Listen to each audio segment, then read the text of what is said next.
हिम्मत लागते आहे ते बोलायला, परिणामांची चिंता न करता व्यक्त व्हायला. हिम्मत लागते चुकतंय ते मान्य करायला, आपली चूक असली तरी डोळ्यात डोळे घालून स्वीकारायला. हिम्मत लागते अन्यायाविरुद्ध उभं राहायला, गर्दीत असूनही एकट्यानं सत्य सांगायला. हिम्मत लागते प्रवाहाविरुद्ध चालायला, सोप्या वाटा सोडून योग्य वाट निवडायला. हिम्मत लागते मनाप्रमाणे जगायला, लोक काय म्हणतील यापेक्षा आतला आवाज ऐकायला. आणि हो, कधी कधी या हिमतीची किंमतही चुकवावी लागते.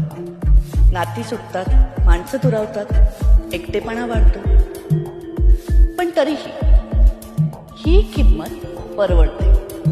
कारण हिम्मत दाखवणं महागात पडतं खरं, पण स्वस्त गोष्टींचा शौक मला तरी अजिबात नाही.